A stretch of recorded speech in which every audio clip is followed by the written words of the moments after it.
Sa hugis pa lang ng mga dahong ito, makikilala na siya ng marami. Momordica carrantia ang scientific name ng halaman. Pero mas kilala ito sa bansag na dahon ng ampalaya. Minsan pinangangambahan, minsan pinupuri. Epektibo nga ba? Gamot o salot?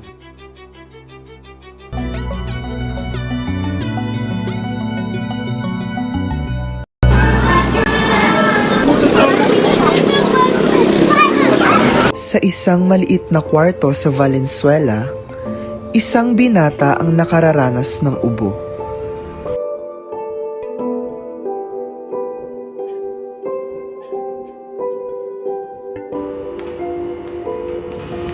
Nang binisita namin ang binata, hindi biro ang lamig nang binisita ko ang binata.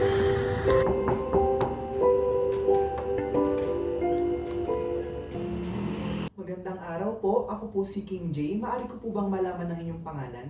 Ako si Ilang taon na po kayo, sir? 20 years old na po. Kapag umuubo po ba kayo, meron po ba itong kasamang plema?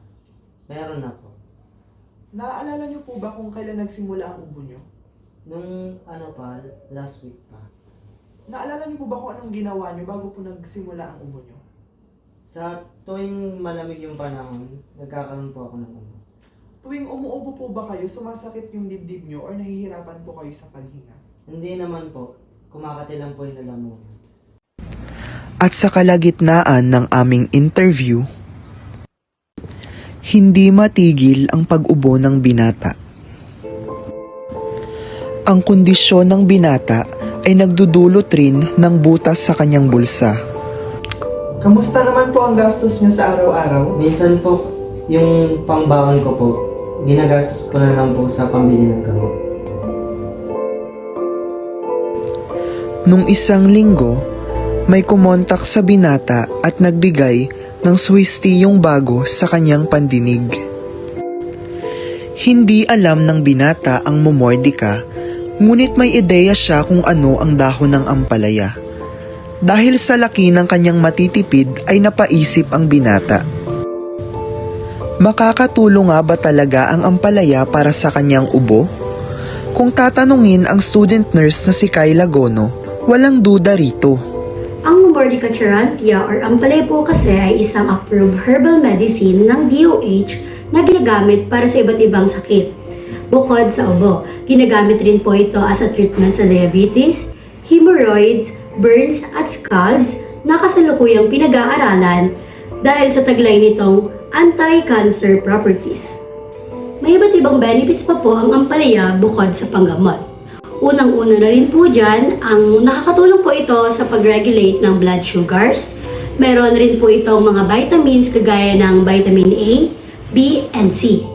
As well as mga minerals like iron, folic acid, phosphorus, and calcium 3. Nakatulong rin po itong mag-improve para sa ating pantunaw at pagdumi.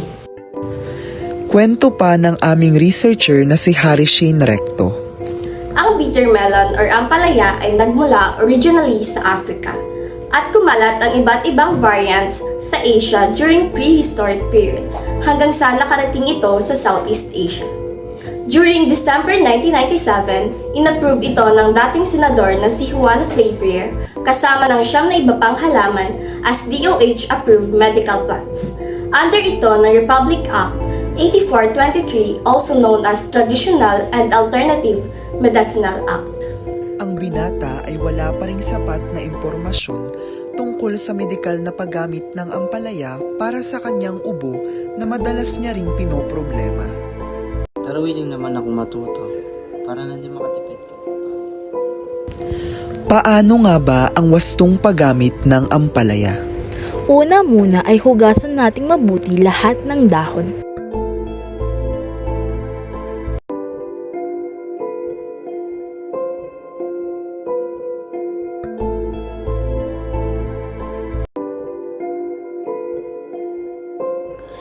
Tapos ay hihiwain ng mabuti hanggang ito ay mapino.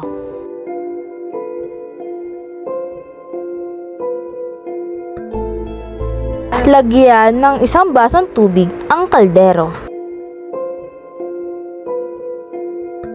Ayan, iboboil na natin sa loob ng 15 minutes nang walang takip.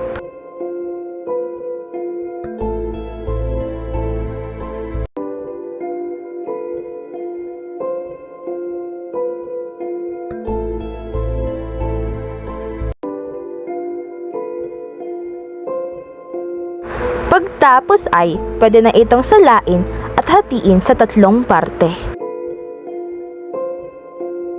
Iinumin ito ng 3 times a day tuwing pagkatapos kumain. Matapos magkaroon ng ideya, ay agad niya itong sinubukan.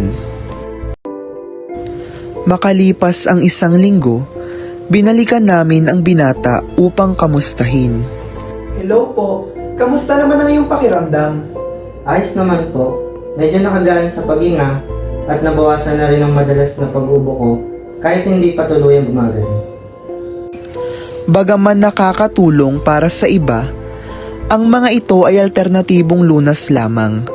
Kung hindi na ibsan ang nararamdaman, ay mas nakabubuti pa rin kumonsulta na lamang sa ating malalapit na health centers para sa libreng serbisyong pangkalusugan.